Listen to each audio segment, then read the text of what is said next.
Magandang araw. Sa video na ito, tatalakayin natin ang buod ng ika-4 na kabanata ng Noli Me Tangere ni Dr. Jose Rizal na may pamagat na Ang Erehe at Pilibustero. Pag-aaralan din natin ang mga mahahalagang pangyayari, tauhan, tagpuan, talasalitaan, at aral, mensahe o implikasyon na matatagpuan sa kabanatang ito. Makinig at manood ng mabuti dahil marami kayong matututunan mula sa makasaysayang akdang ito ni Rizal. Simulan na natin. Binabaybay ni Ibarra ang daan patungo sa plaza ng Binondo. Napansin niya na wala pa ring pinagbago sa lugar kahit na 7 taon siyang nawala sa Pilipinas. Nakita siya ni Teniente Guevara, tinapik sa balikat at sinabayan sa paglakad ang binata. Tinanong ni Ibarra kung alam ba ng Teniente ang dahilan ng pagkamatay ng kanyang ama. Sa daan ay ikinuwento ng Teniente ang nangyari kay Don Rafael Ibarra. Ayon sa Teniente, bukod sa pagiging pinakamayaman sa buong lalawigan, ay likas na matulungin ng ama ni Ibarra. Dahil dito ay marami ang nagmamahal sa kanya.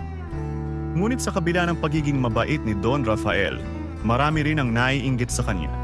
Kabilang na dito ang mga prayle sa pangunguna ni Padre Damaso. Ilang buwan pa lang bago umalis ang binata patungong Europa ay naging mainit sa isa't isa sina Don Rafael at Padre Damaso. Dahil dito ay minabuti ng Don na huwag nang mangumpisal. Ito'y lalong ikinainis ng mga pare. Nang panahong iyon ay may isang artilyerong Kastila na naging tampulan ng tukso dahil sa pagiging mangmang. Isang araw, binigyan ng isang dokumento ang artilyero. Nagdunong-dunungan ito sa pagbasa kaya pinagtatawanan siya ng isang grupo ng mga bata. Sa galit ng Kastila ay hinabol niya ang mga ito. Nang hindi niya mahabol ang mga nangaasar na bata, ay binato niya ang mga ito ng baston. May tinama ang isang bata at nang matumba ay pinagsisipa ito ng Kastila. Nakita ni Don Rafael ang ginawa ng Kastila sa bata kaya ito ay umawat. Ayon sa mga sabi-sabi, sinaktan daw ng Don ng Kastila hanggang sa tumama ang ulo nito sa malaking bato. Dahil dito'y sumuka ng dugo hanggang sa tuluyang mamatay ang Kastila.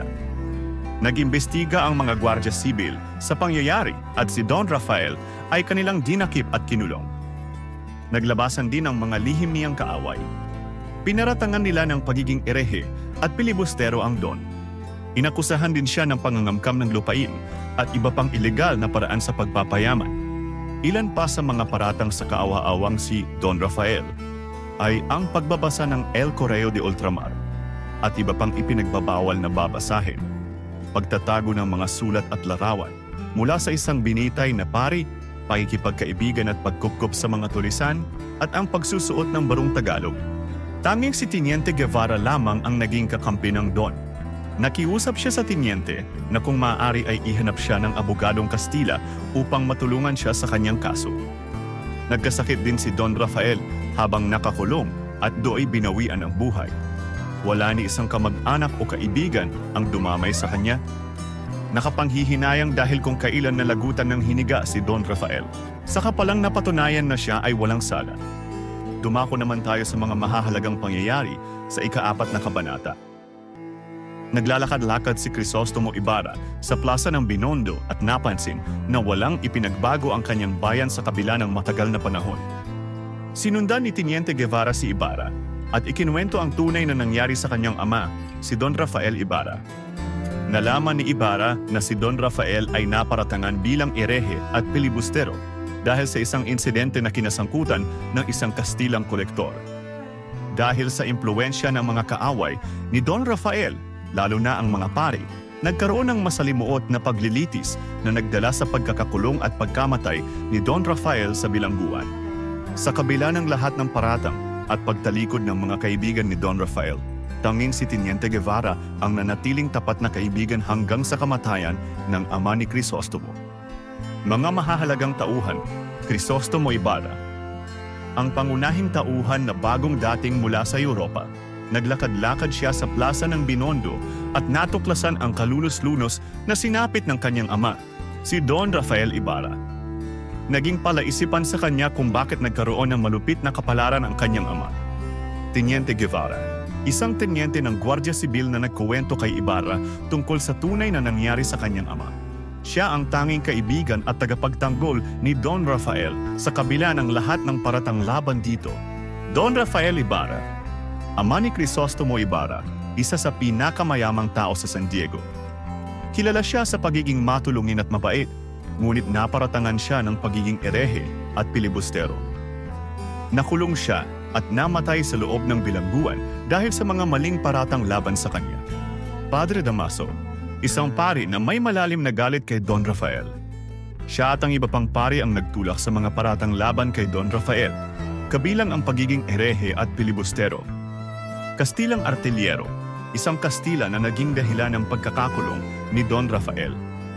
Sinaktan niya ang isang bata at nang awatin siya ni Don Rafael, natuluyan siyang mamatay na naging dahilan ng mga paratang laban kay Don Rafael.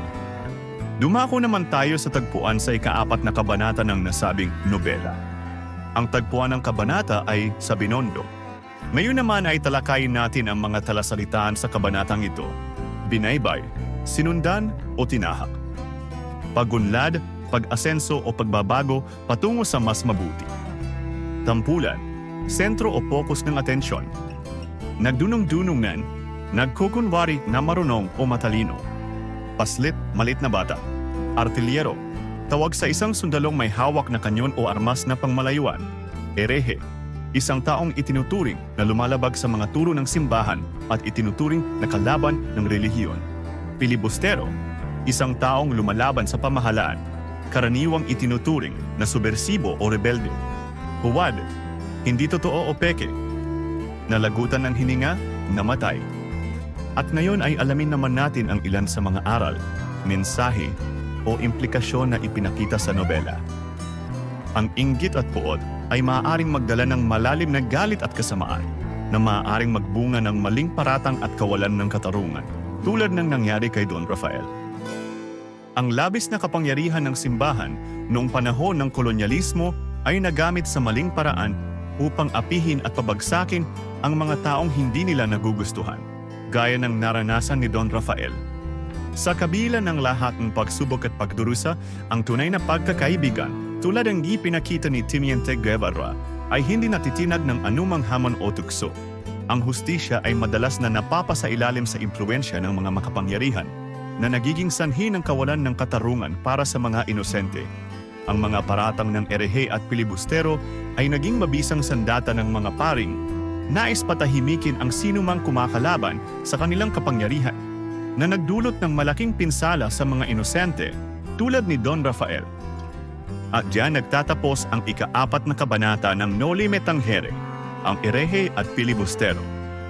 Ano ang natutunan mo sa kabanatang ito? I-comment mo na ang iyong sagot. Inaanyayahan ka din namin na i-like, subscribe at i-click ang notification bell para lagi kang updated sa mga susunod naming videos. Hanggang sa muli, maraming salamat sa panonood.